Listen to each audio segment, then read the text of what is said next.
every single, I feel almost like every time. You always have like a good like little thing that you're doing for the intro. Also for the Dimensions episode, I didn't realize that I didn't like crop out like the first couple minutes of the video. Yeah, but I enjoyed that. But yeah, I was like, I watched it after and I was like, well, you know what, it kind of works anyways, so I was like, I'll just leave it up. Because we literally talk the same way. Yeah. On as well as off. Yeah. Which is funny.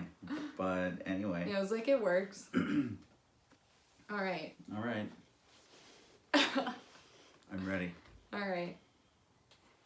Hello, all Welcome you YouTubers. Back. Yeah. We are back for another fun-filled episode. Of Spill the Beans. Spill the Beans. For now. Yes. Yeah. Well, you know, we have been on YouTube for, what, almost close to 2 months? Yep. Yeah. And we noticed that a couple other podcasters have the same name. As Spill the Beans, because it's so good. We love it so much, but we definitely want to have something more original and unique for you guys. So when you guys search for it... Yeah, it's just us. Right in your face. Yep. So we have a couple of names that we're thinking about.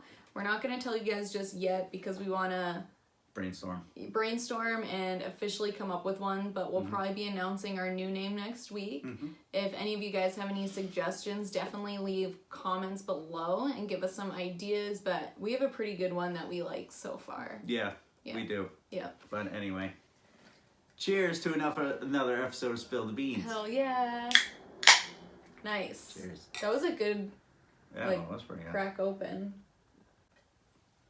That was a good crack. Yeah, I was going to say I didn't know what else to call it, but crack open. I also have wine. So Spilled Beans is a podcast where we talk about the paranormal. Yep. Conspiracy theories. True crime. And anything that requires a tinfoil hat, pretty much. Pretty much. Yep. So far. Yeah. And see, that's the thing. If we actually change our name, we'll have to change our name on our tinfoil hats. Couldn't even say that. I was so excited. But yeah. But yeah, that's what we do on this podcast. And today we're going to be doing kind of a little mixture of a couple different categories. Bit of everything, honestly. Yeah, it really does. It kind of has the paranormal. Yep. It has true crime. It has some conspiracy theories. A little bit. Whether it, you know, happened or, well, factually we know it happened. Yes. But the paranormal stuff. Yeah. So today we are talking about the Amityville Horror. Horror. In Amityville. I mean, this is a pretty famous, like, phenomenon case that I'm sure, like, a lot of you guys, know about. I know I've looked it up just, like, when I was younger and in the past watching, like, you know, all the horror movies and stuff. Oh, absolutely. Because I loved horror movies growing up. Ditto. Yeah. Oh, yeah. Well, I don't remember which one it was. It wasn't the first Amityville Horror, but one of the remakes. I think it was, like, the first remake that they just, like, named the Amityville Horror. But for, like, my 8th grade birthday party, I had a horror movie themed birthday party. Really? I did. That's kick-ass. And we watched that movie, and there's this scene where, like, one of the girls gets, like, trapped in a closet, and there's this, like, ghost with, like, a gunshot wound in her forehead. Okay. Do you remember this scene? Have you seen it? Visualize an attack? No, but I can visualize she, like, an the attack. ghost, like, grabs her finger and, like, makes her, like, stick it into her bullet wound in her forehead, and literally all of us started screaming. And we instantly turned the movie off, and we were like, no more! Too much! Did you play it again? You settled down? I don't think we finished it that night. Okay. Maybe we did. I don't remember. But I know I finished it after that, if not that night, for sure. Yeah, but horror movies, that like, was really funny. Jason and Freddy and Leatherface and all those other horror movies, Freddy freaked me out. Freddy freaked you out? I like to sleep. That's what does true. he do? Kill you in your sleep. Yep. Me no like that. Freddy's a good, like, horror movie villain. Yes. Yeah. Kind of unstoppable. He's like a cockroach. Yeah. You just can't kill him. He yeah, just keeps Jason, coming back. kind of just a dumbass. Freddy's, like, pretty smart. He also drowned in like, somebody killed him and drowned him in a lake. That's true. So he was coming out all fucked up. Yeah. Like, So that was Swamp great. monster. But yeah, as for Amityville Horror, that has everything. That has, like, as you will see and hear. Yep. We got, there are books on it. There's movies on it. There's people who wrote about it that, have investigated the whole situation. Yeah, documentaries. And so we've done our research. Yeah, due diligence. Kelly, once again, has good notes. I have pretty good notes. And, so I'll be walking you guys through this one. Absolutely. Yeah. And I have good reactions. Yeah, that's what I was telling Jordan earlier. I was like, I feel like you react really well, so. I do. But I also have done a little bit of research myself. Yeah. And the day... And I feel like everyone just kind of knows about this case anyway. Yeah. So it's like, even they'll if be like, oh, Amityville. Yeah, even if it's not like fresh. Mm-hmm. Well, it's... We'll make it that way. Yeah. All right, but, so we're going to start off talking about the book and the movies, kind of. So I don't know really anything about the book. The book, so it's called the Amityville Horror, and it was kind of written by George and Kathy Lutz, and it was based on their 28 days that they spent in the Amityville Horror House. Yeah, they didn't make it a month. They didn't make it a month, but they purchased it after, so they purchased it. Wow, great start. Tripping over my words. Yeah, I was. But I tripped a little. So they purchased it from a bank for $80,000 after the Amityville murders happened. Yeah. So it had been previously occupied by Ronald DeFeo Jr. and his family, whom he had murdered on November 13th, 1974. Such a weird case. So strange. But so the Lutzes claimed that when they were living in the house, there was like a ton of paranormal activity. Green slime oozing from the walls. I read about green slime coming through the keyholes in the doors. Yeah. And I'm thinking to myself, wait a minute. That would make a good scene in a movie. But then again, I was thinking that my aunt, she at one point, in Kearney, New Jersey, she at one point drove by. I think she either drove by or was in visiting an area. Yeah. And that's kind of what she saw coming out of one of the like fully closed off places, not like not like a grave, but more of like a container, like a big container. Is that a mausoleum? Maybe. I think I'm a mausoleum. not sure what it's called. But the funny thing was, not really funny, but funny anyway, that she saw it coming out and it made it into the paper. Oh my God, that's crazy. This is all coming back to me. So we made it into the paper and they took like a photo and it was actual like what you're talking about. Green crap, whatever the hell it was, coming out of the mausoleum. You know, concrete door with bars and stuff like that. So it was coming out of there. I don't know. But like it was in the paper. That's creepy and gross. Yeah, creepy. Whether it was cool, whether it was like a fungus like a kind seepage, of a thing. Yeah, like water that's what seeping I would maybe in think. and mixing with like whatever the hell else got I know it's in there. Like whatever the hell else. I know. But it was green stuff coming out, and yeah, that just hit me. Creepy. Yeah, so they saw the same green slime that Jordan's aunt saw. Yes. And they would get like strange like phantom smells throughout the house, which is pretty common in a lot of paranormal like hauntings and stuff. One of our podcasts, I remember smelling like a cigar-y. Yeah. Not during our podcast. Yeah, but that would be cool. Previous experience. Yeah. Which is cool. I've never really had anything paranormal happen to me. It's at least not that I've noticed. Maybe I just like at the same time. Maybe for me it's just like I just don't notice. Maybe I'm just too oblivious and it's like happening in the background and they're like, "Hey, we're back here." Everybody's waving frantically to get your attention. Yeah, and they're you're like, just "Come on." No, I'm not noticing. Sorry, this clip was like slipping out of my hair. We're just gonna take that off for now. Give it to the fans.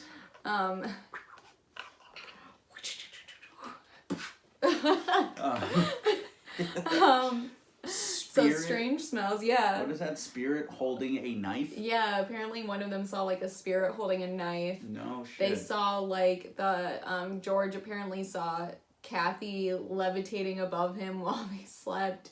And I think they said that their children levitated while they slept too.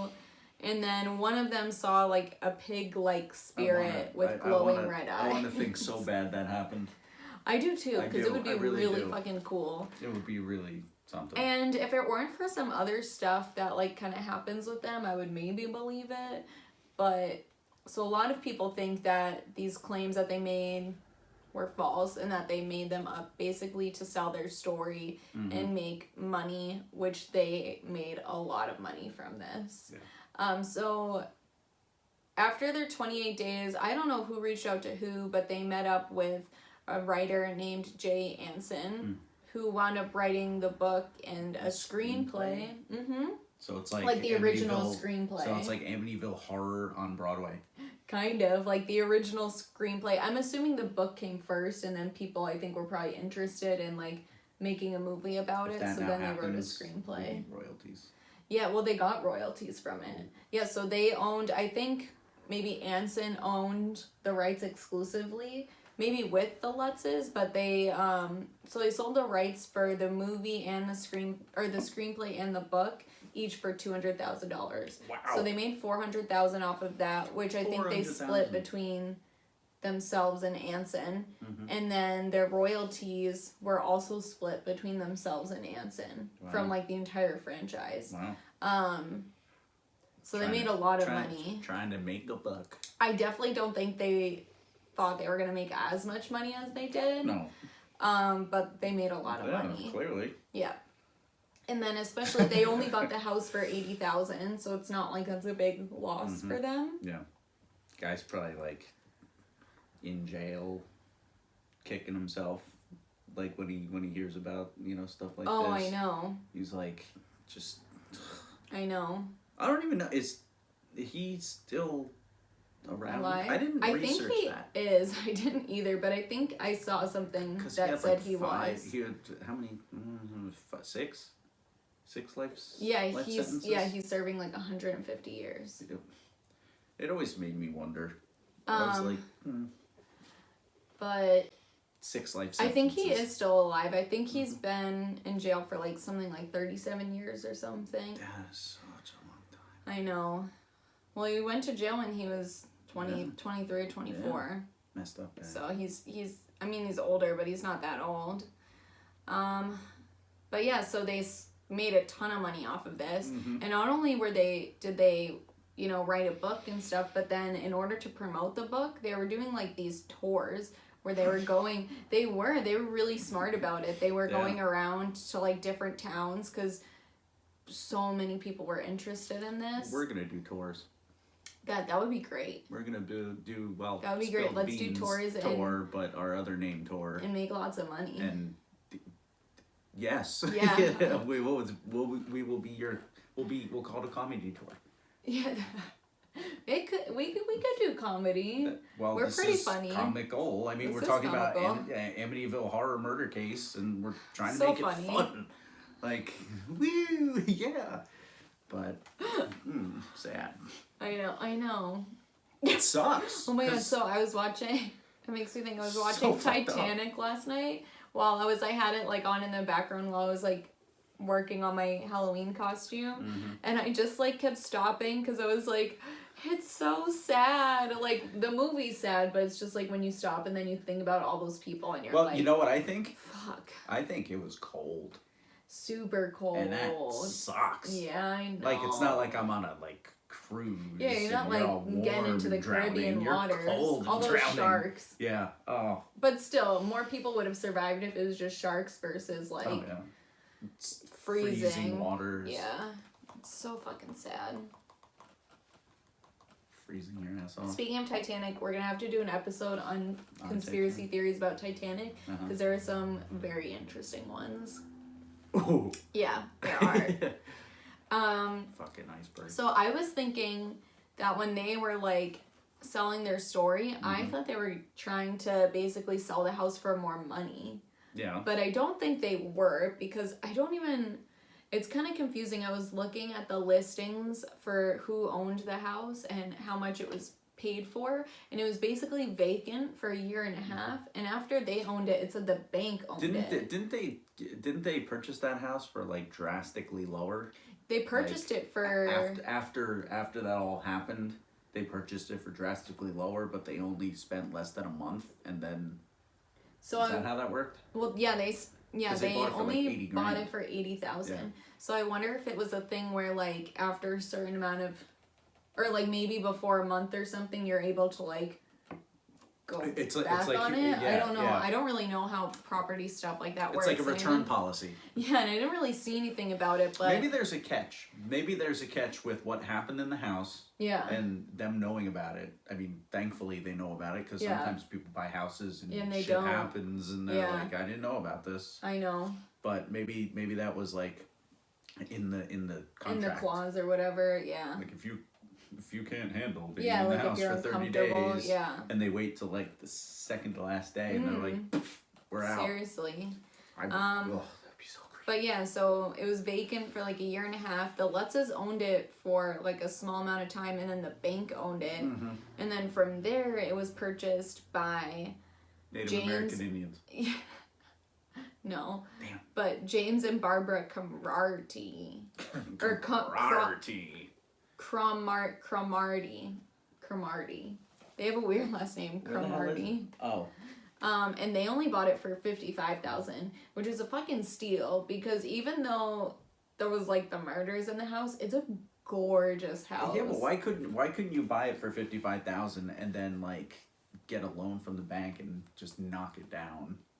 That's true, but it's a beautiful house. I know. It's gorgeous. It's wicked crazy. It's super nice. But the thing is, imagine what the basement feels like. I know, but so these people lived there for 10 years without any issues, without any paranormal issues, but they were having but they were having problems with like crazy like horror seekers or people that were like offering to do like like exorcisms for them, like like a lot of people who are like into the occult were like showing up at their house. Don't you do an exorcism on someone? No, you can do it like on the house too. Yeah, but people were basically like bust out the sage. Seriously, I'm sure someone offered to sage the house, but they were just getting like harassed by like flocks of people, and so they actually wound up suing the Lutzes and Anson for like $1 million in damages, because while they were like they're going on like their book tour for the next year, so it's like people which kept like promoting it, obviously, but it kept kind of like promoting the craze about it, so people kept like crowds, like for the next couple of years, crowds kept going to the house. That's like, ugh. And I don't even want to talk about it anymore. So it's just weird that these people lived there for 10 years. Nothing happened. No paranormal issues. Well, they probably didn't have any issues. Yeah, maybe it's something with these people. Because if you think about it, if you have a house that this stuff happens in, and then you yourself have issues, or you're more susceptible to. They do say like that you're more susceptible to paranormal stuff if you're kind of putting bad energy out there. Well, yeah, if you have your own issues. Yeah. And like kinda marital like a poltergeist issues. Type thing. Yeah, stuff like that. If you have your own stuff will come out of the woodwork and start like, moving shit. Oh, I looked up some like poltergeist-esque things that people have recorded.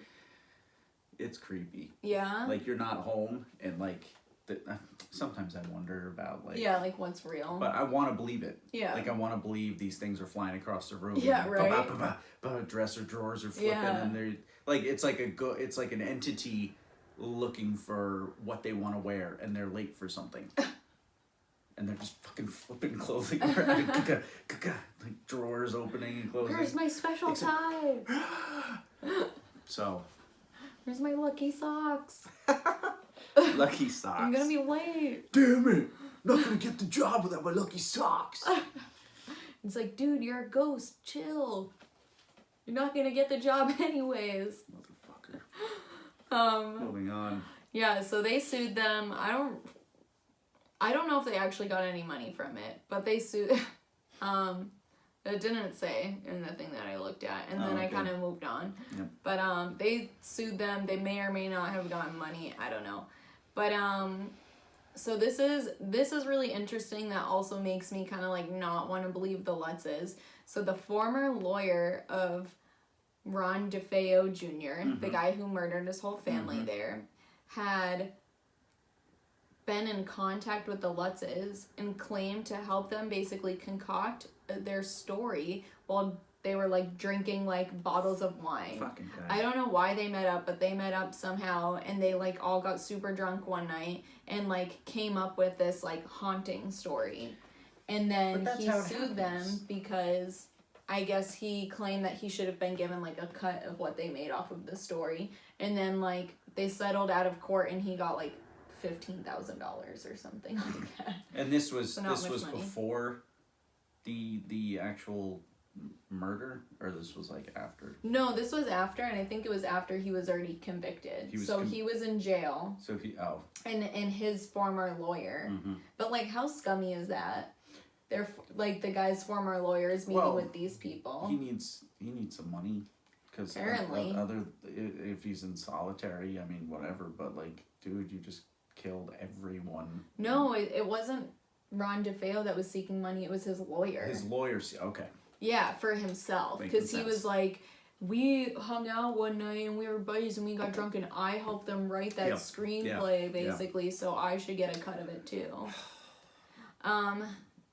Some lawyers are good, but other ones are just lawyers or liars. Yeah, but some people really do believe in the Lutzes. I mean, their two sons claim to remember paranormal experiences. There's nothing saying they're lying.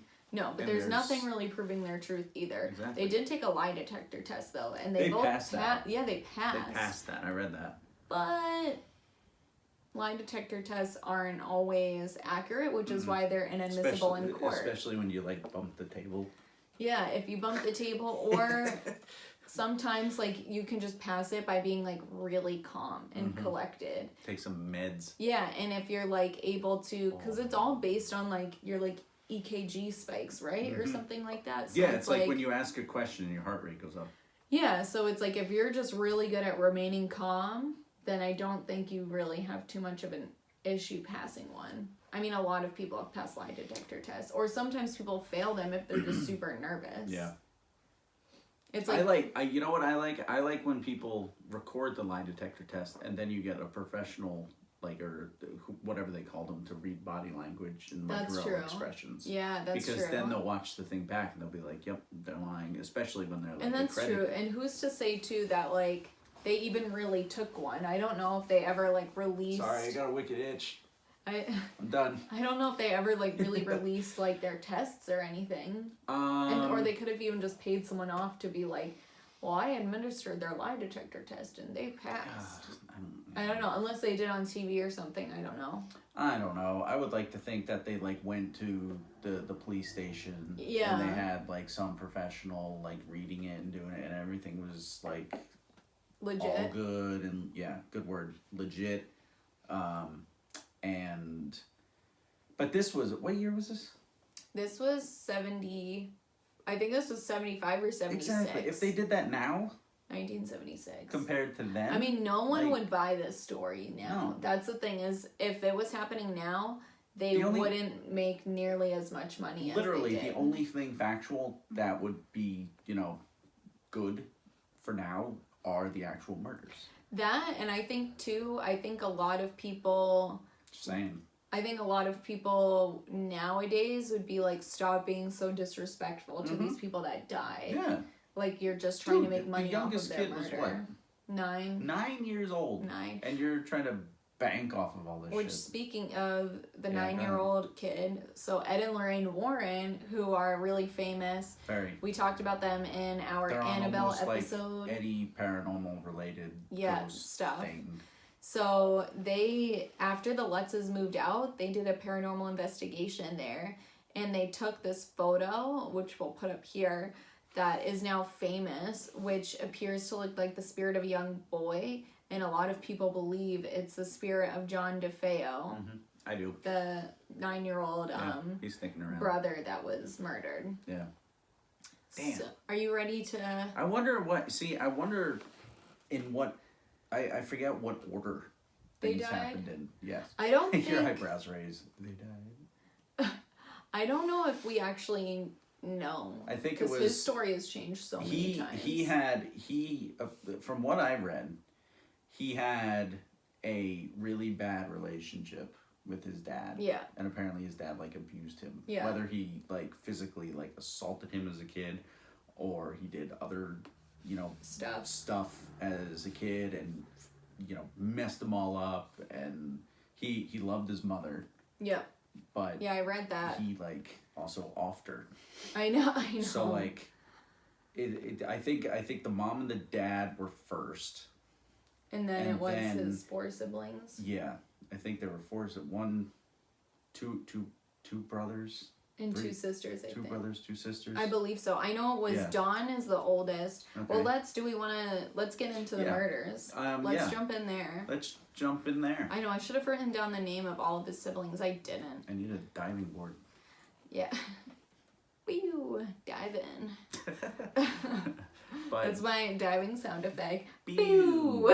I'm really bad at sound effects. Yeah. There you go. Yeah. See, I'm not good at them. I can't even think of... I just make a noise. I'm like... It's good. We're not even actually related. Do you guys like Kelly sound effects? Actually worked a lot better. Wait, I heard an applause. Yeah, they do. They do. Golf clap. But yeah, the murders. The murders. Oh, you got them. The murders. All right. 1974 was the year. 1974 was the year of the murders. And November 13th was the day that Ronald DeFeo Jr. shot his entire family with a .35 caliber rifle. Oh man. Yeah, that's harsh. I know. He was 23 at the time. Was he on anything? That's what I don't think they actually say, but I know he like abused drugs and alcohol. Because he apparently said that when like once he got like, you know, once he got the courage or got like the oomph to do confess? that, once he started, he couldn't stop. He couldn't stop for That's some what reason. I read and he too. felt like something, once he started, something took over him and helped him like basically do it. Finish it all. Yeah. I'll just finish That's what I read too. I have a quote that, what did he say? He said, yeah, once I started, I just couldn't stop. It went so fast. Yeah. But it's so weird though. Yeah, so he killed his, supposedly, he killed his 4 siblings. The eldest was 18. Her name was Dawn. The youngest was 9. And that was that little kid, John. Mm-hmm. Should we look up the names of the other people? Sure. And then he killed his mother and his father. And yeah, it's just so sad. His entire family, and they were all like young kids, you know. Mm-hmm. I mean, he was the oldest out of all of them. Yeah. So let's see what this is. I don't know. It says around 6:30 p.m. on Wednesday, November 13th, 1974, 23-year-old DeFeo entered Henry's bar in Amityville, Long Island, New York, and declared, "You got to help me. I think my mother and father are shot." So he started off after he did what he did. He ran to the local bar that he frequented, and he told everybody in there, like, you know, "Hey, you got to help. My mother and father are shot." However, what they didn't realize was he's the one who did it. Yeah. But the other thing was, well, and we'll get to this, that he might not have been the only one involved. He might have been the only one, and there's like other things that say that, or we'll talk about it when we get to the trial. But we can also put his November... He might not have even realized that he did it, because it's believed that he might have had DID or dissociative disorder. Yeah. We'll also put his mugshot from November 14th, 1974. We'll put that up. Right up there. You guys can look at that. And so we went to the bar first. Whether or not he was actually on anything when he did anything, did this whole thing. I think too same thing a lot. Yeah, so after he went to bar and claimed his mother and father had been shot. So people went back with him, discovered the bodies, and what was really weird was that all of the bodies were found like laying straight in their beds. All with they all had gunshot wounds in their foreheads, right? Or was it like, or they all just had gunshot wounds? I think they just all had gunshot wounds. The DeFeo parents had both been shot twice, while the children had all been killed with single shots. Damn. It says physical evidence suggests that Louise DeFeo and her daughter Allison were both awake at the time of their deaths. So what gets me is that clips again? Yeah, I'm trying to get this one out. It's literally like stuck. Yeah, well. So what gets me is that there are so many people like in the family. Yeah. And he, begins with the mother and the father, yet last time I checked, gunshots are loud. I know, and he didn't have a silencer. Yeah, exactly. That's what I was just about to say. 6 people were killed, and yet nobody woke up, freaked out, did anything. I mean, maybe they're just all really deep sleepers. Yeah. Or maybe it's kind of weird. I don't know. But so the mom and they believe the mom and Dawn were awake when they were shot. Louise DeFeo and her daughter Allison were both awake. Allison. At the time of their deaths. Allison, and then what's the other kid's name? Because we got Dawn, Allison, John. Dawn, Allison, John, and I don't know. I'll have to look that up because I know there's 6 total. Ronald DeFeo Sr., 44. Louise DeFeo, what is that? What is that? 42. Louise DeFeo. I think that's her last name. Okay, Louise DeFeo. Mark.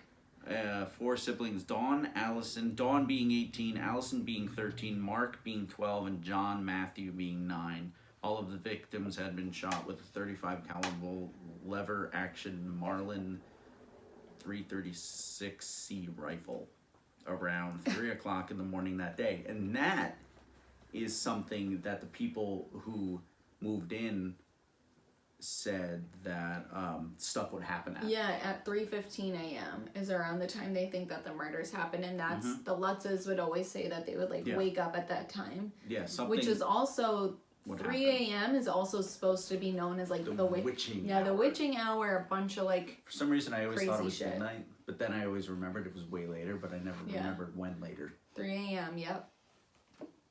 But physical evidence suggests that Louise DeFeo and her daughter Allison were awake, and 6 victims. Oh, they were later buried at the nearby St. Charles Cemetery in Farmingdale. So I mean, there's. Granted, the situation is complete shit. That whole thing happened, but at least they got who did it. They didn't get maybe the second person who might have. Yeah, so the police don't think there was a second person, but a lot of people do think there was a second person. But it's weird, because it's weird. There was no evidence other than a couple of them being awake when they died. There was no evidence of a struggle or evidence of a silencer. No one had been drugged or anything, so it's pretty weird. I mean, the only thing I could think is if he did do it by himself was maybe they're his family members. Maybe he's threatening them with the gun and they don't actually think he's gonna do it.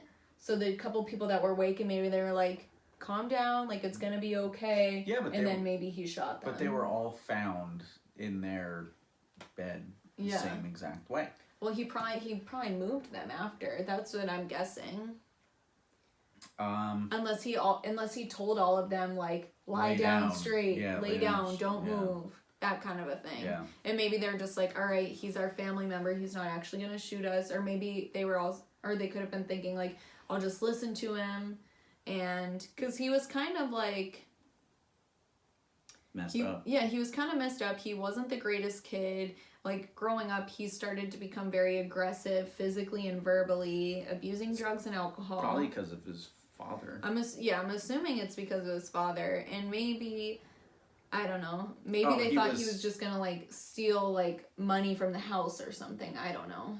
Yeah. So they were like, let's just lie down and...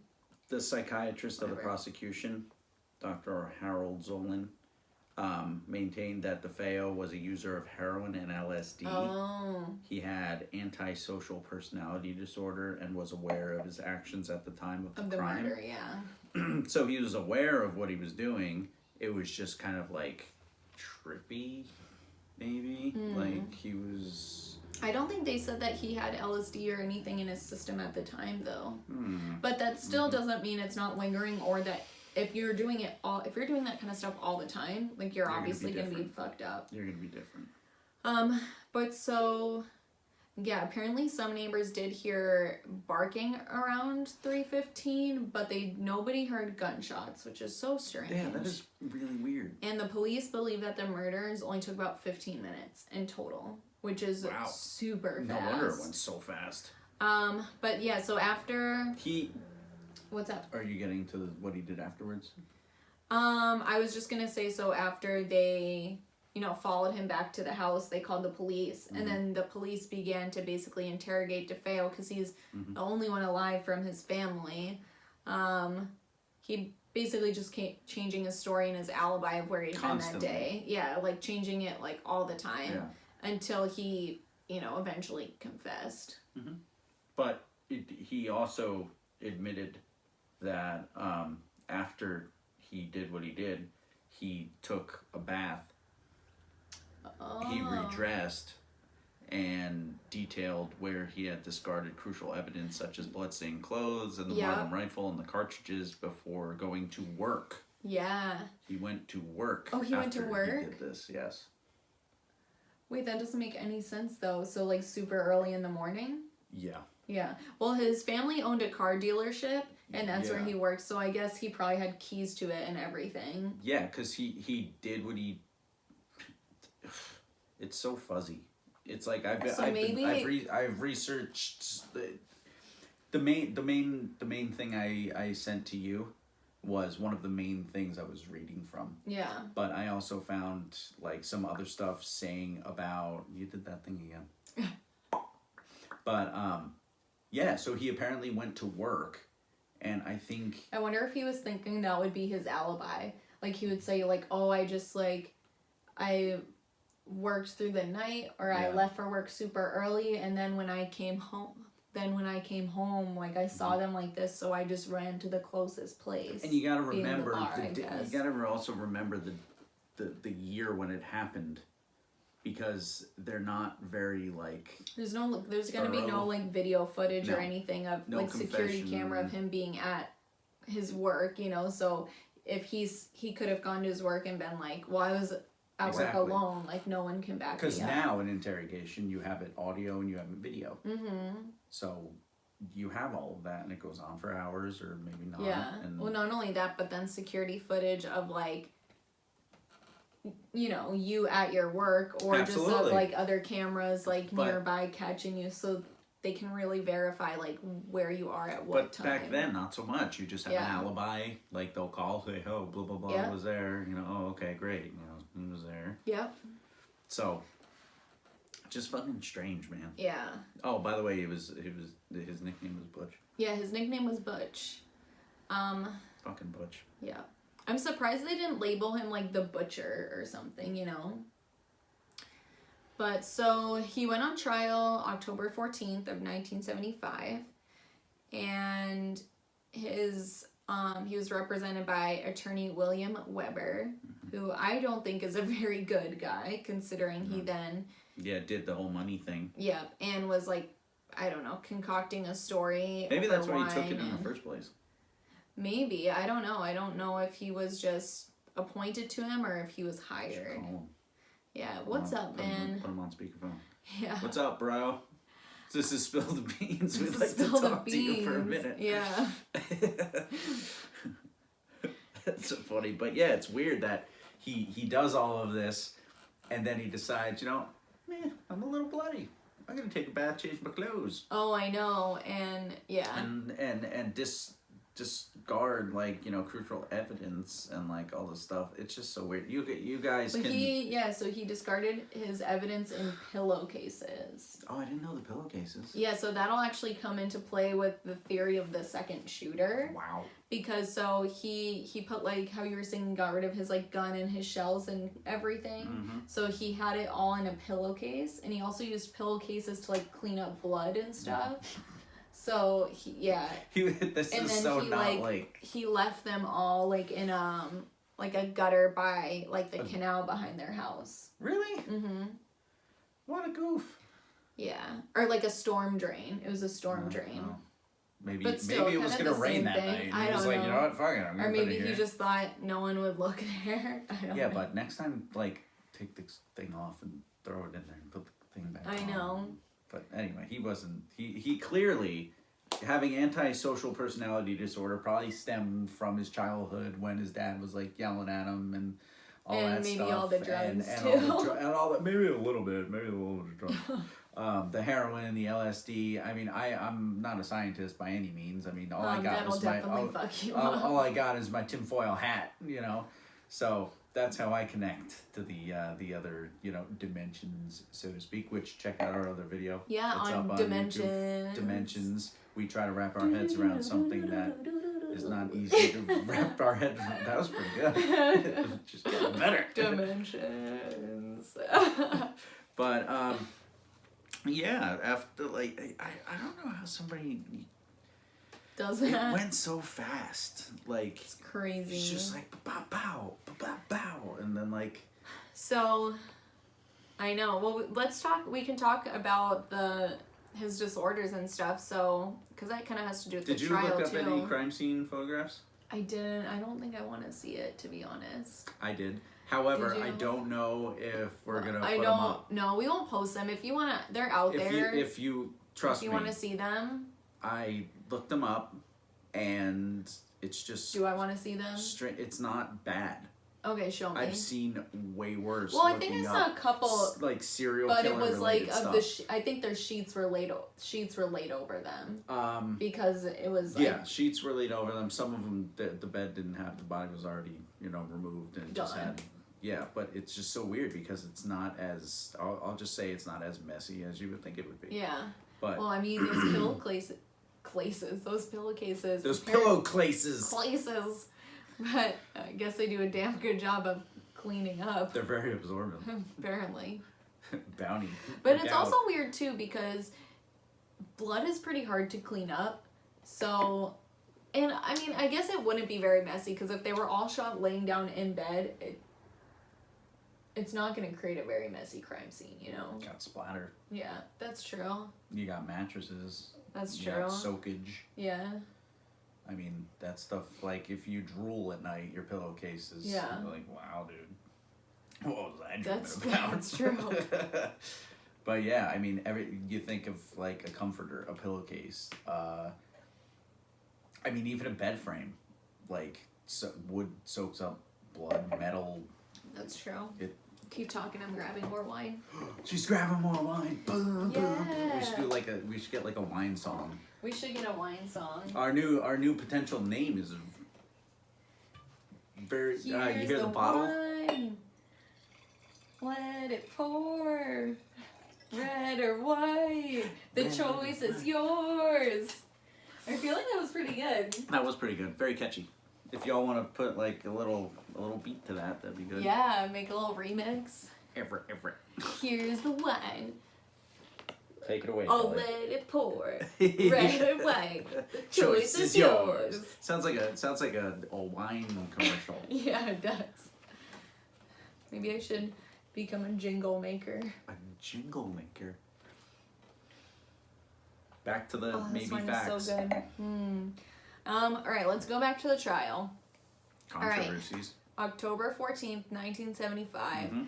Represented by William Weber. Yep, reading it. And they entered into an insanity plea claiming that DeFeo was hearing voices and a psychiatrist diagnosed him probably, with DID or dissociative disorder, where they said that he was basically almost having like an out-of-body experience, which dissociative disorder is like that.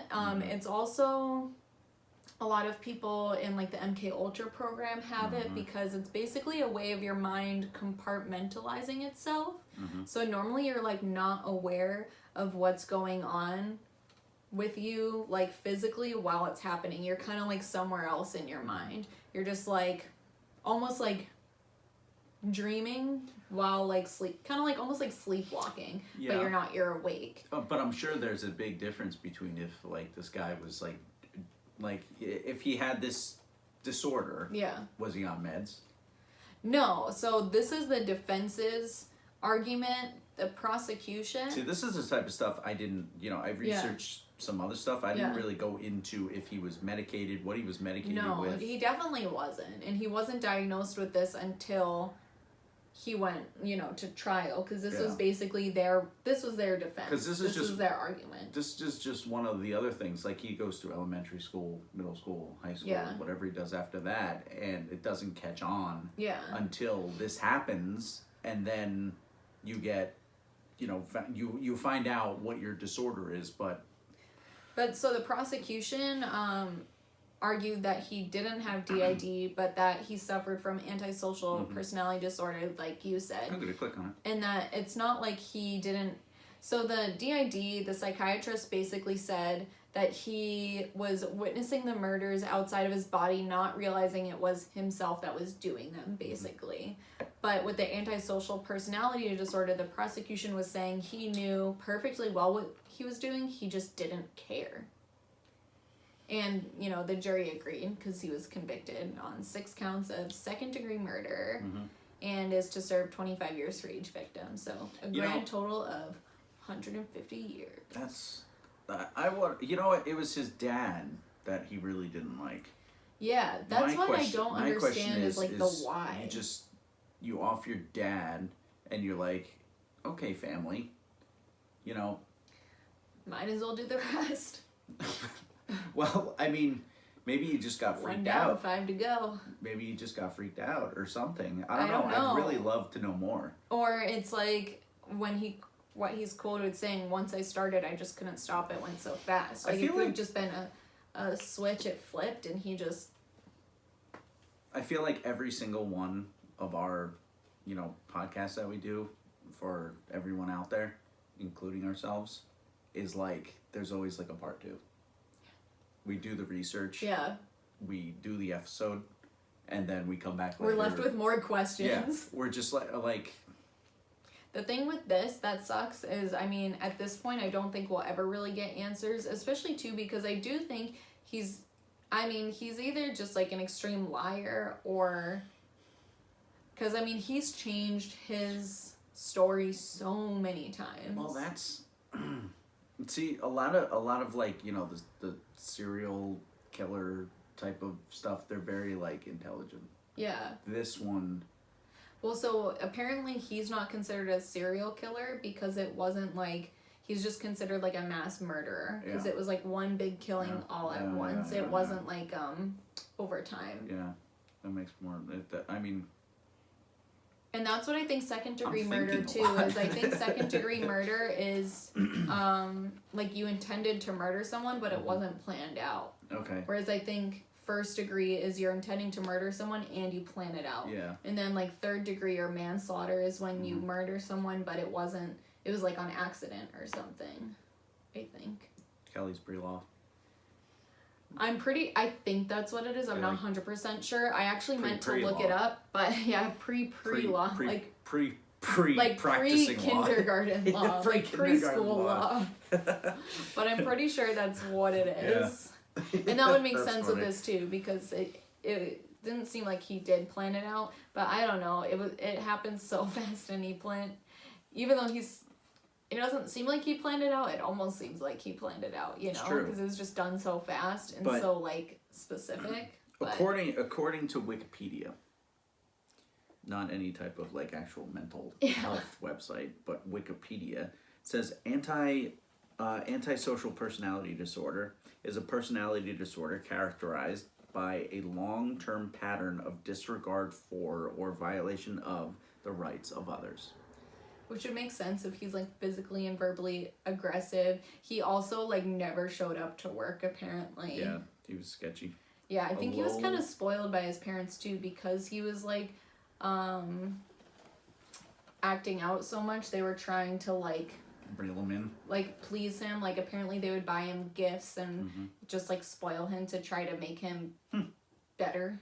A low moral sense of consciousness is often apparent, as well as a history of crime, legal problems, or impulsive and aggressive behavior, which I think if he had this, he got it from his dad. I think so too. So I think most of this stems from his hatred for his father, and once he did that, he was just like, you know what, I'm not gonna let my siblings get older and have the same shit that I have. I'm almost surprised that he didn't wind up killing himself at the end of it. I'm surprised he didn't either. You know? I'm really surprised he didn't either, but maybe he was just, I don't know. His mental state was clearly like so I want to talk about some of the other like theories. Yes, please do. So Ron originally tried to blame it on a mob hitman named Louis Fellini when he was first interrogated before confessing, and Fellini had an alibi anyways. So he was out of the state. Yeah, so that didn't pan out. But what's interesting about the whole like thing with the mob and the fact that he knew who this guy was is his where do I have it somewhere? Let me see. GC. I wrote it down somewhere. I'm trying to find it. We'll be right back after these messages, but we're not going anywhere really. I can see the timer. Oh, it's right here. 10 seconds. Did you find it? Yes, I found it. You win! You win the prize! Yay! Free drink! Hell yeah. Yay! But his great uncle was Pete DeFeo, who was part of the Genovese crime family. Pete! I don't know who they are. I don't know. But they were a crime family, and that doesn't sound good. That sounds like bad news. And I was going to say bad news bears. Bad news bears. Yeah. But what if it has something to do with that? Like, what if, like, his family was involved in some sort of, like, crimes and stuff? Probably. And, because apparently, what if he got into deep shit? Yeah, like, what if he got into deep shit, and, like, what if it's a thing where he was told, like, you gotta take out your family or whatever, you know? What if it was something like that? And it came down to that evening. Yeah. And he's like, okay, you know, if you don't, then we're gonna going to take your family out if you don't take your family out. Including you. Yeah. Or something. I mean, this is like 100% speculation, but it's an interesting idea and an interesting This is motive. The plot thickening. So, yeah, I mean, there's not really much that's said about them being involved with, like, you know, a crime family or whatever, but, you know, their great uncle is, like, kind of a big member in a crime family, so... Kind of interesting. Do you know where he's held? I don't. He is held at the Sullivan Correctional Facility in the town of Fallsburg, New York. Okay. And all of his appeals and requests to the parole board date have been denied. Yeah, I'm not surprised. I'm not surprised either, dude. Yeah. When you confess, it's basically like, it's so hard for you to have any appeal or motion get approved unless there's new evidence, which is unfortunate, not necessarily with this guy, but with some other cases where false confessions are, you know, pulled out of someone and just because they're like under duress or something, or they're confused by the questioning or whatever. I'd be confused by the questioning. And then there's just like nothing they can really do about it because if no new evidence comes forward, you're shit out of luck. It says all 6 victims were found face down in their beds with no sign of struggle. Well, he definitely must have placed them that way. Yeah, but I just like unless he just told them to. Maybe he even told them to like. Yeah. He could have even said, he could have even gone through the house, killed whoever first, and then been like, hey, someone's in, like, to his siblings or whatever, like, someone's in the house, I'm gonna go get them, like, roll over and turn your eyes, like, don't like, look. Play dead. Yeah, like, play dead or something, you know? It could have even been something like that. And then they roll over and he just shoots them. Yeah. Done. Which would make sense, too, as to why no struggle, you know, done very quickly, you know? Especially with young kids and stuff. He could have been like, I'm gonna go, like, figure this out. Like, you stay here, roll over, like, hide under your sheet or something. Police officers and the medical examiner who attended the scene were initially puzzled by the speed and scale of the killings and considered the possibility that more than one person had been responsible for the crime. Neighbors did not report hearing any gunshots being fired, and those who were awake at the time of the murder simply heard the family's sheepdog Shaggy barking. Yeah, so... And you're lucky I read that. We can go into the second shooter theory. So not only did police think this, but then they wound up, after he confessed, they kind of just dropped that idea. Because they want to close the case, they don't want to leave it open. You know, it looks better for them. And if you have someone who's confessing to all of it, like, why wouldn't you believe them? Especially something like that, like, no one's gonna really, like, no one willingly confesses to that unless, again, it's, like, coerced out of them, which who knows, maybe it was. We should just be the investigation unit. Yeah. So Ryan Katzenbach, he's Ryan what? Katzenbach.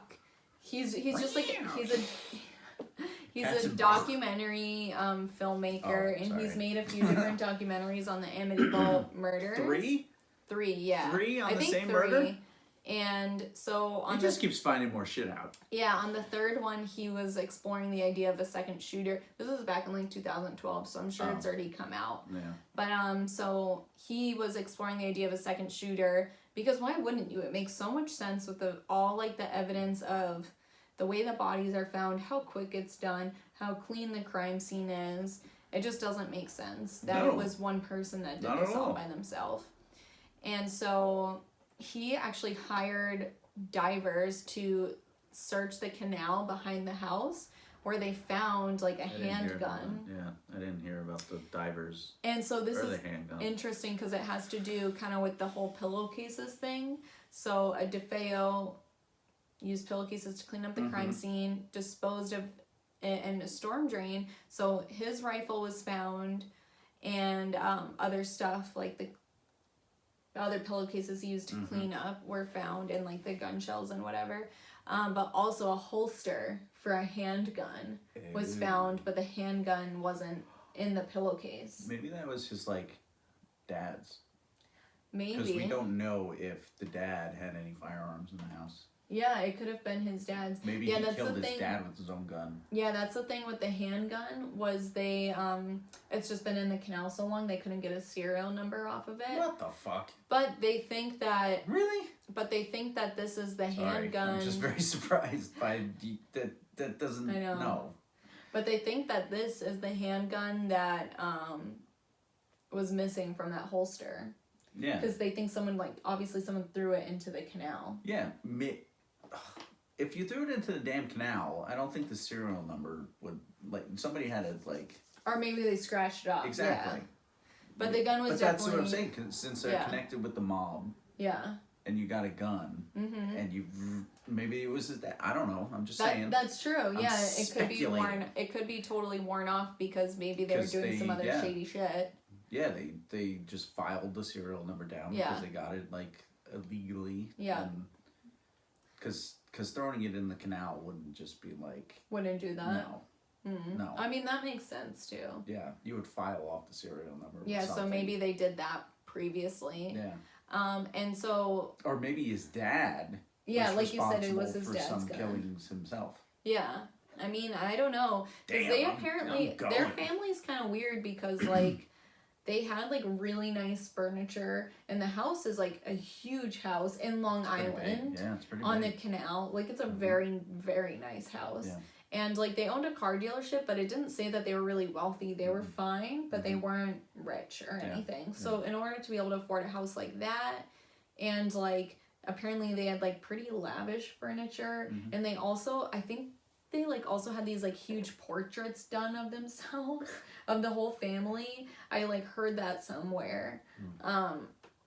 I think on a podcast I listened to a long time ago about this. I didn't find anything when I was doing my research, but I mean, that's pretty interesting for them to have like, absolutely. You know, it's kind of weird that they have all this money to spend on that kind of stuff. Like, where is it coming from? Think about the mom people. Don't they have like stuff like that of themselves in their house? Yeah, it would make sense. Yeah. Don't they? Honestly, people. They have like portraits of themselves because they're like, it would make sense. That, and they're probably like thinking like, you know, they're crime royalty or whatever. Exactly. I don't know. But yeah, the gun, the canal, the serial number. So not only was, you know, the handgun found in the canal. Yep. And a handgun holster that was empty found, but there was another pillowcase found. Oh, shit. That wasn't in the storm drain. It was found in a trash can next to the canal. That's fucking weird. So his idea is that like, what's his name? Ron DeFeo. Yeah. Threw his stuff away in the storm drain. The other guy went to the canal, threw the gun into the canal, and then threw his pillowcase into a trash can. I wonder if he met up with that guy. Honestly, then he took a bath and changed his clothes and shit. But what if that guy was like, I don't know, someone from like the crime family or whatever? Because he sounds a lot smarter. Like, no serial number on the gun, throwing the gun into the canal, not just disposing of it in a storm drain. The only other thing they found was the pillowcase. So this guy sounds a lot smarter than like Ron DeFeo. And these murders seem like they were done by someone who's pretty intelligent. Yeah. But yeah, so that is the second shooter theory.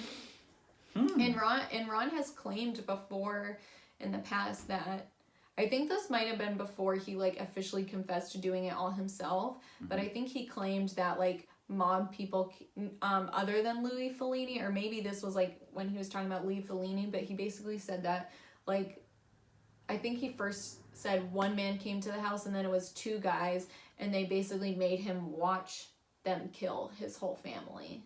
Oh, great. So that was one thing he said too, which, I mean, it could be possible, and I would understand being scared to admit that at first, because it's like they just murdered your whole family. You might think like, it'll be safer for me if I just say like I did it, you know? Yeah.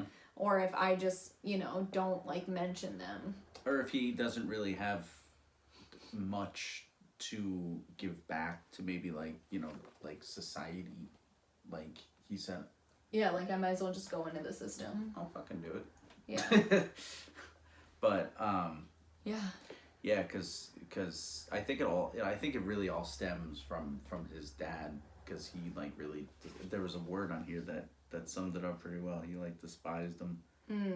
Or they had like, you know, issues and fights and like, his dad sounded like a very like domineering personality. Oh yeah.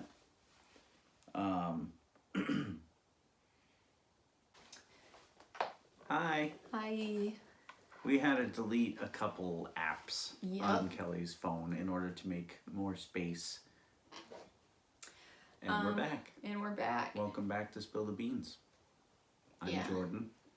I'm Kelly. And we are in the, I don't know what, 3/4 mark, or I was gonna say the tail end of the episode. The tail end of the episode of the DeFeo issues. Yeah. So he also has claimed throughout the years that his sister Dawn killed their father, and then the mother killed all the children. Yeah. And then he killed his mother. Yeah, that's stupid. Like, what? No. It's just like a string of like, well, first Dawn killed dad, and then mom was like, what the fuck? So she killed everyone else, and then I killed mom. Like, no. That sounds plausible. No, no, dude. No, sir. You fucking, you're guilty. And then he changed it to Dawn shooting everyone, and then he shot Dawn. You're going over here for like 18 billion years. So I don't know what his deal is, why he keeps changing the story, because it's like you would think that if he was trying to prove his innocence, he would take one and stick to it. Yeah.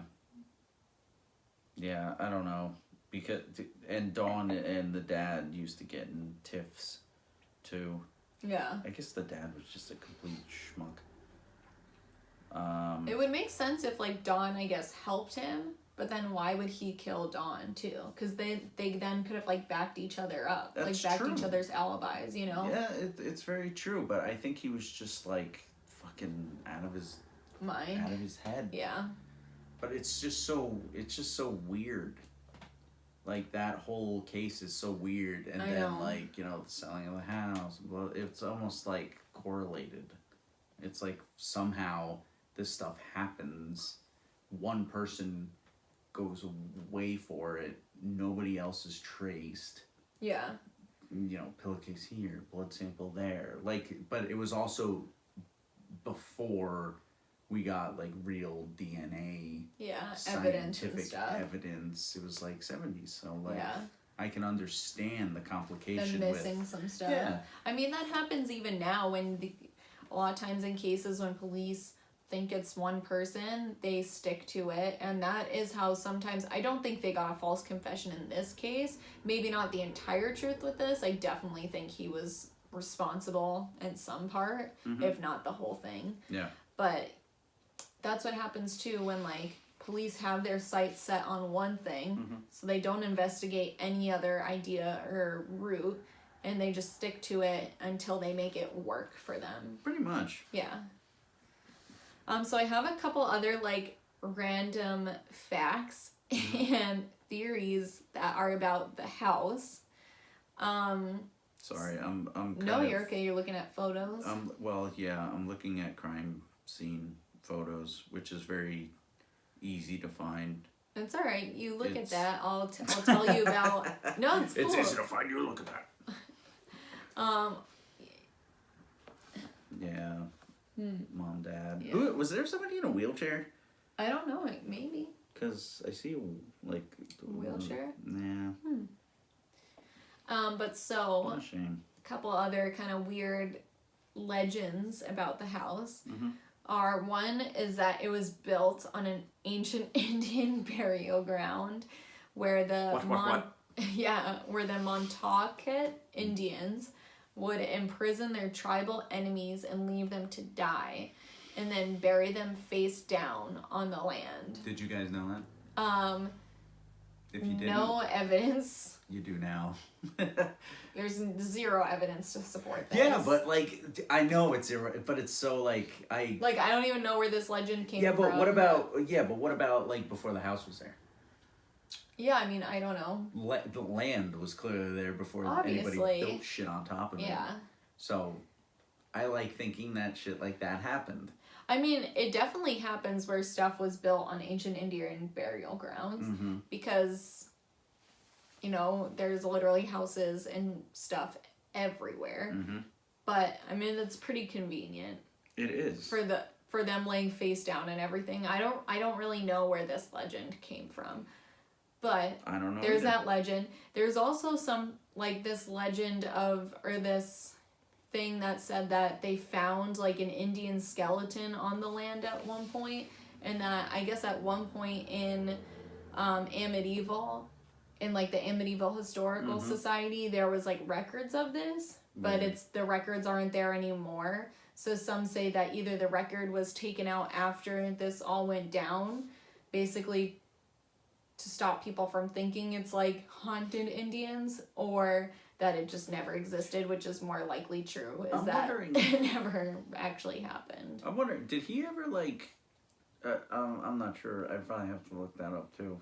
What? But between the time that we figured out what we wanted to research, what we wanted to talk about on the podcast, to now I'm starting to think, like, did he ever, like, as a younger kid, get into any of the, like, you know, demon, like, paranormal stuff? I don't know. I don't think so. It doesn't say anything about it. Yeah, because I'm thinking, like, that Ed and Lorraine Warren, they go to the house to do the paranormal thing, see if anything's going on, but, like, before, did anybody do anything that was allowing things to come in, which potentially fed this... I don't know. I don't think in their family They've never said, like, there hasn't been any reports of it, but the Lutzes, one of their family members, apparently, or supposedly practice, like, the occult.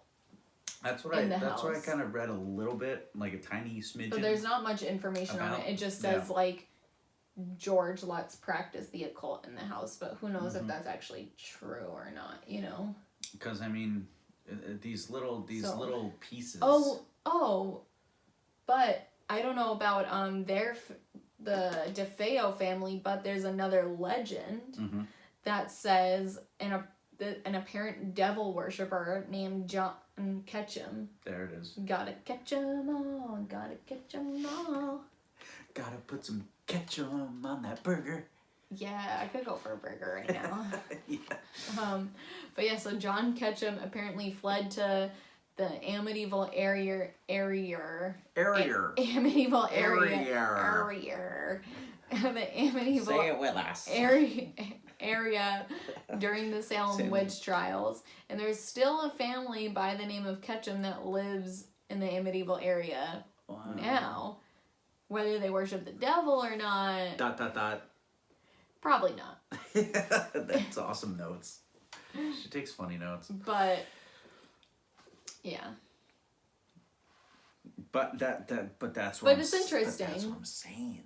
But it says he lived in the area, not that he lived like on that plot of land where the house was built.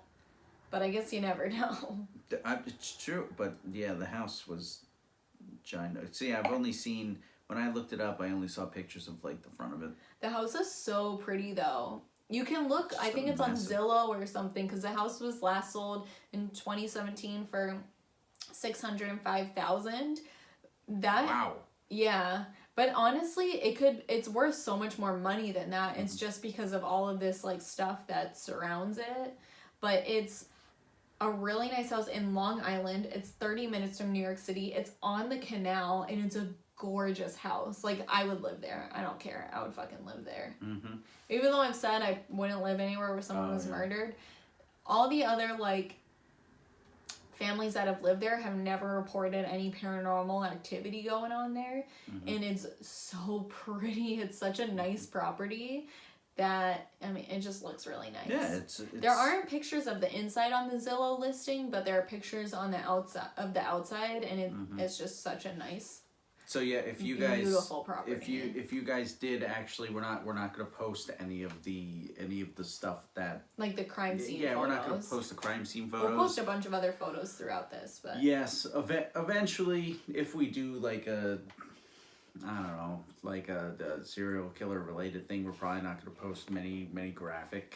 Yeah, I don't want to post any graphic photos because I just feel like it's disrespectful. Yes. But if you're interested in it, you can search it yourself. Well, not only, maybe not even necessarily disrespectful, but like, I don't want, if people aren't interested in it, or if, you know, if someone doesn't want to see that, I don't want to subject them to it unless it's something that if we ever did that, we would put a disclaimer up. Yeah, for sure. A little countdown. Yeah. But I don't think you have to worry about that. Yeah, we probably won't. It's just us goofs we can always talking about it. We can always link stuff in the description, like put links and stuff so you guys can see things. But something like that is just a Google away. Just pretty much. But yeah, you can look it up yourself. Yeah. We're here just for the facts, which aren't potentially facts. Just for the facts, the fun. Facts, the fun. And the wine. And the wine. And the... Or the booze. Just the booze in general. Just the booze. What are you guys being for Halloween? I love Halloween. I'm very excited.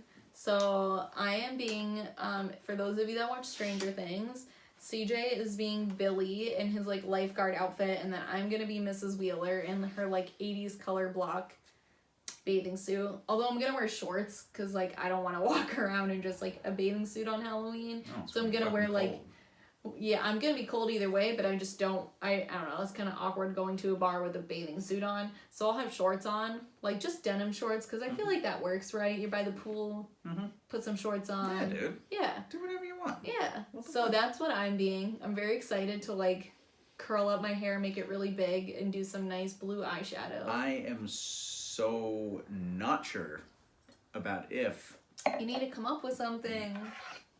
Yeah, but it's like, where do you? Is there like? I wish there was like If you're not going out, not then... like Manchester. I wish there was like a club. Yeah. Or something that wasn't like in Manchester. Probably in Boston. Maybe in Boston, but then you could can't all go have out in Boston. Yeah, we but could then you plan can't have something as fun. Why? Because you want to drink. Oh yeah, because you'd have to drive home. And it'd be like driving home. That's not safe. Yeah. Don't do that. That's Don't do true. that. That's stupid. Yeah, I wasn't thinking of that Yeah, part. we're not condoning that. Don't. I wasn't thinking of that because whenever I'm in the Stop city, that. well, if I go out in the city, I'm always going out with my coworkers. That's true. So I'll just like stay at one of their houses afterwards. That I is don't true. think the four of us could crash it. I don't think so either. But that would be fun. Yeah, it would be. It would definitely be fun. Yeah. But yeah, you can. If I could, I would get like a hotel room. Yeah. Go out, party your ass off. Yeah. Get a late checkout. Yeah. For like 4 p.m. That would be great if hotels did that. Yeah, but Yeah, Manchester, it was kind of fun last year, but not as many people dressed up as I thought would. But it was kind of cold. Really? Yeah, I feel like it was like rainy, I think, last year. It was like kind of cold and rainy. But I still dressed up. But Halloween's on a Thursday this year. So I'm guessing there'll probably be a lot of stuff going on. God damn it. Because last year was on a Wednesday, but Thursday, people go out on Thursdays. So. It's on a Thursday. Yeah, I'm excited. Ooh, ghostly apparitions, squealing pigs. Well, we always go out the Saturday before. So that's what we did last year. We went out and dressed up the Saturday before, and then on Halloween we had a fire here. But I'm guessing this year, because it's on a Thursday, I'll probably go out. I found a thing for the Amity Riverfront. Spacious and gracious executive colonial. Center hall, living room, fireplace, French doors open to covered patio. Formal dining room, kitchen with sun, breakfast. So it's basically like a listing for the house. A listing, doesn't mention but not the online. deaths. Yeah, no, it doesn't mention. That's probably that must be an old listing. Yeah. Should Boathouse. Should we wrap up this episode? I think we should. I just talked about my Halloween plans we for could the go last on. 5 minutes. We could go on for days, weeks, months. Seriously. But yeah, I mean, it sucks what happens. I mean, I think he's definitely, in for a good reason. Yeah. I mean, that's fucking terrible. I know. But you guys can look it up yourself. You guys can make your own judgments, your own thoughts. Yeah. If you believe it, if you don't. It's up to you, man. Leave us some, comments. Yeah, leave us comments. Subscribe. We love you guys. Yeah, for sure. Follow us on Instagram. So I made an Instagram. I need to get better about posting more frequently. But it's Spill the Beans Podcast. As of right now. Once we come up with a new name, I'll change it. Yes. But that's what it is right now. And that's the only reason why I've not really made a Twitter account. Yes. Is because to figure it out. Because we know we like our name. Yeah. But other people have it. Yeah, and I got us on SoundCloud, but SoundCloud isn't going to work out very well because, we're going to wind up doing, I think this thing through this service called Audio Boom. So we'll be on...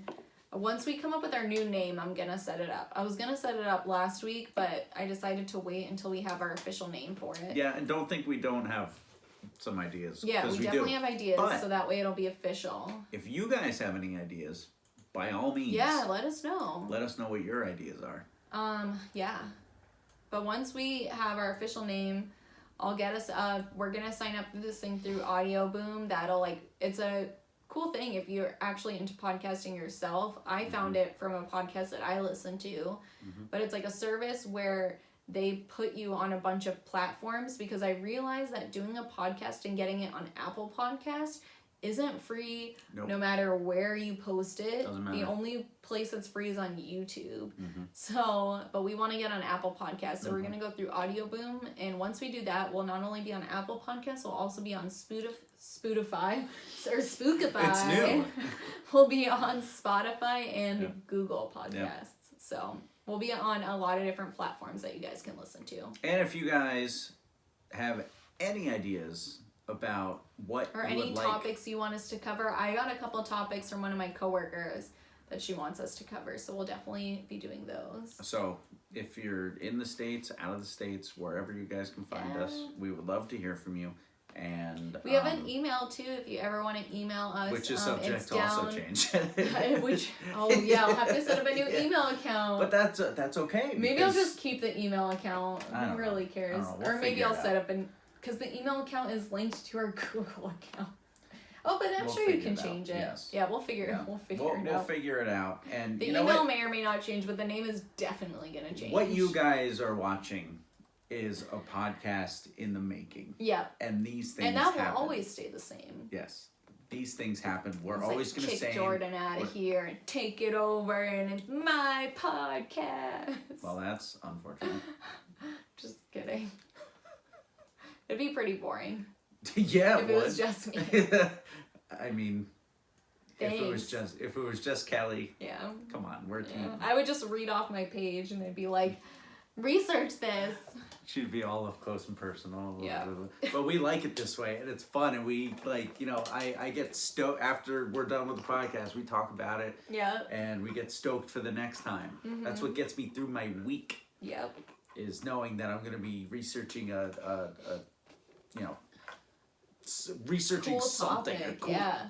Speaking of next topic, we can talk about it after we're done. Okay. All right. But we're going to sign off for now. I am Jordan. I'm Kelly. And this is Spill the Beans. For now. And we hope you enjoyed this episode. And we'll see you guys next time. Bye. Bye.